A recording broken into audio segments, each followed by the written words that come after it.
Christian watched his wife Vicky from across the room, smiling and chatting animatedly with her cousins. Her wavy brown hair perfectly framed her delicate face, her eyes shining as she laughed at some joke. Dressed in an elegant navy blue dress, Vicky was as stunning as ever. For a moment, Christian felt a pang of sadness, thinking that soon he would no longer see her like this, so integrated with his family. The banquet hall was beautifully decorated to celebrate Christian's grandparents' golden wedding anniversary. White and gold flowers adorned the tables, and a large banner with the words, 50 Years of Love, hung over the stage. The aroma of roses mingled with the smell of dinner being served, creating a warm and festive atmosphere. Christian adjusted the tie of his grey suit, feeling uncomfortable, not just because of the formal attire, but because of the situation he found himself in. Just a few hours ago, he and Vicky had another heated argument. This time, the reason was trivial. She had forgotten to pay a bill, something that irritated Christian excessively. The harsh words exchanged still echoed in his mind. "You never care about anything," he had shouted. "And all you do is complain," she retorted, slamming the bedroom door.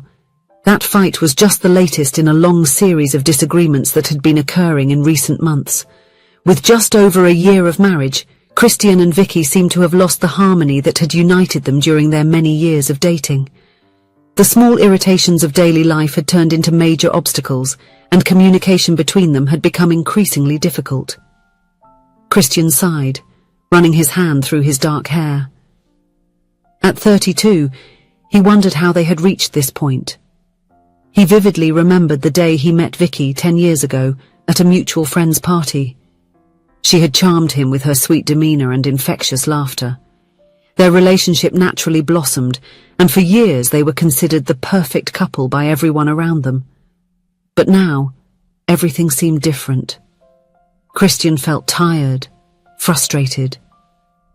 As an engineer, he was used to solving problems, but his marriage seemed like an unsolvable puzzle. The idea of divorce, once unthinkable, now frequently hovered in his thoughts with increasing regularity. That morning, as they got ready for the party, Christian had made his decision.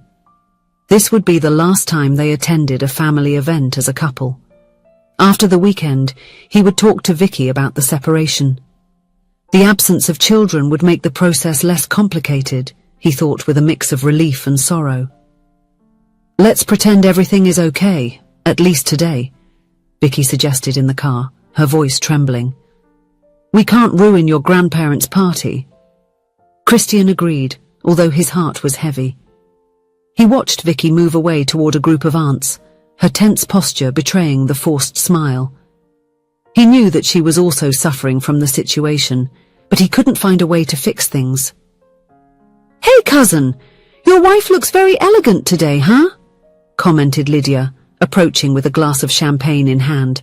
Christian forced a smile. "Yes, she looks beautiful." "You two make quite the couple. I remember your wedding day, it was incredible," Lydia continued, oblivious to her cousin's discomfort. The memories of his own wedding flooded Christian's mind. The sunny day, Vicky radiant in her white dress, the promises of eternal love exchanged in front of family and friends. How had they come so far, only to be on the brink of the end now? Throughout the night, various relatives came to greet him, many making comments about how beautiful Vicky looked, or about what a lovely couple they were. Each compliment was like a little stab in Christian's chest, reminding him of what he was about to lose. From afar, he watched Vicky interacting with the family. She played with the little nieces and nephews, laughed at the older uncle's stories, and helped the grandmother serve herself at the buffet. She was loved by everyone there, considered part of the family long before officially becoming one through marriage. Christian felt a lump in his throat. Despite all the problems, he still loved her.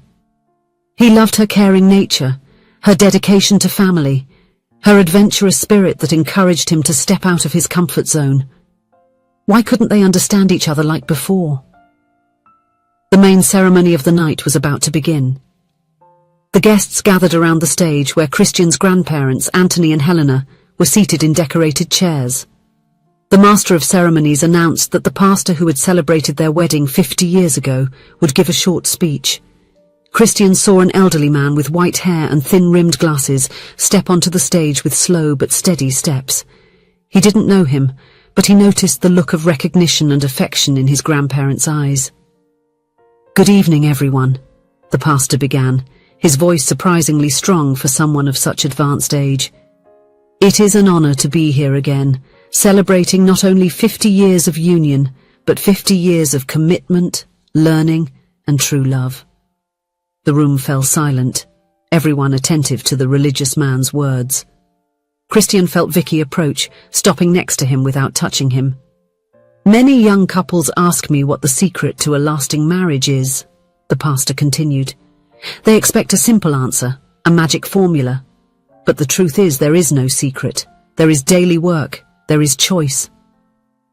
Christian felt a slight tremor run through his body. It was as if those words were directed at him. Romantic love, the one we feel at the beginning of a relationship, is wonderful.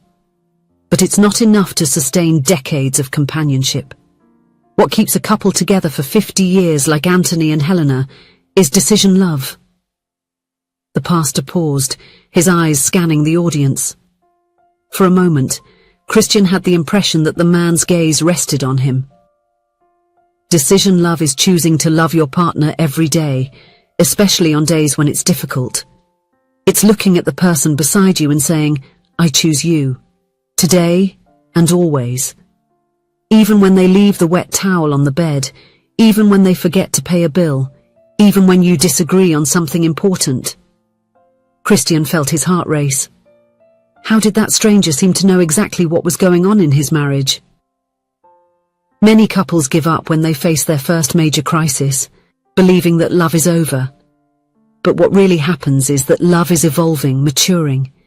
It is at this moment that we need more than ever to hold on to the commitment we made.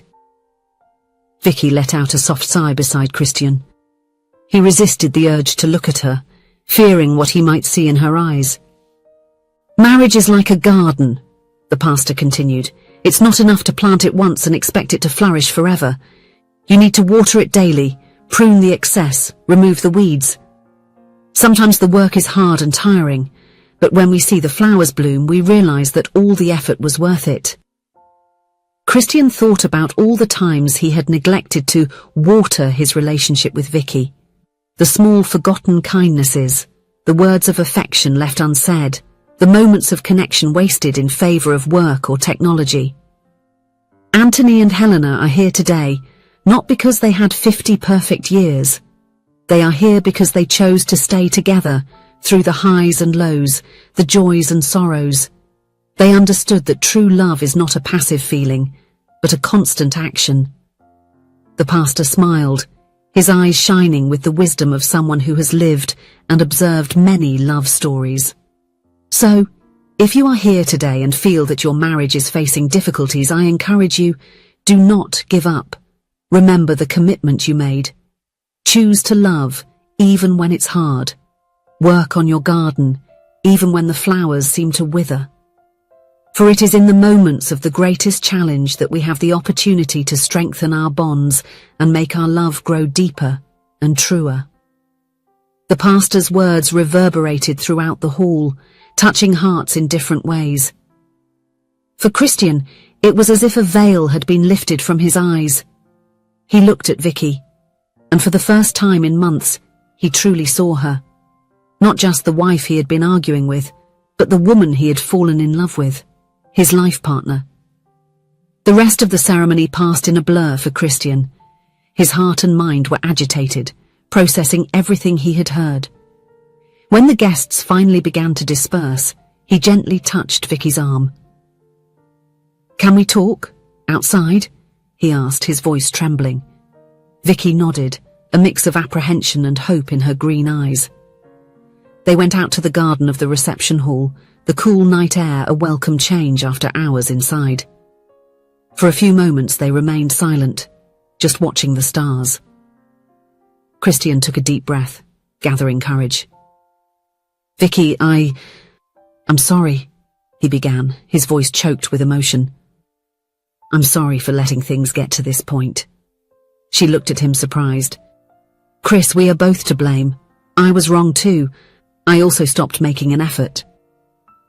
I was ready to give up, Christian confessed, tears finally escaping. I thought there was no solution for us anymore, but that pastor, his words, they hit me too, Vicky added, her own eyes teary. It was as if he was speaking directly to us. Christian took Vicky's hands in his, feeling the familiar warmth of her touch. I choose you, Vicky. Today and always. I don't want to give up on our love, on our marriage.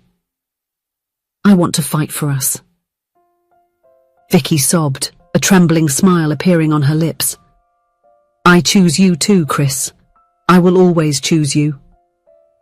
They hugged there under the starry sky, the pastor's words echoing in their minds. The road ahead would not be easy. There would be much to discuss, much to forgive, much to rebuild. But now they understood that true love was a daily choice, a commitment that went beyond momentary feelings. That night, upon returning home, Christian and Vicky had the most honest and profound conversation they had had in months. They spoke about their frustrations, fears, and expectations. They promised each other that they would try harder, seek help if necessary, and not let the small problems accumulate until they became insurmountable mountains. In the days and weeks that followed, the couple began to implement changes in their routine. They established a weekly date where they could talk openly about their feelings and address any pending issues. They went back to doing the little things they used to do at the start of their relationship: loving notes, surprise breakfasts, massages after a tiring day. It was not an easy or quick process. There were moments of relapse, arguments that threatened to reignite old patterns. But every time they were tempted to give up, they remembered the words of the elderly pastor and the commitment they had renewed that special night. Over time, Christian and Vicky rediscovered not just the love for each other, but a new way of loving, a more mature, deeper love based on conscious choice and daily commitment.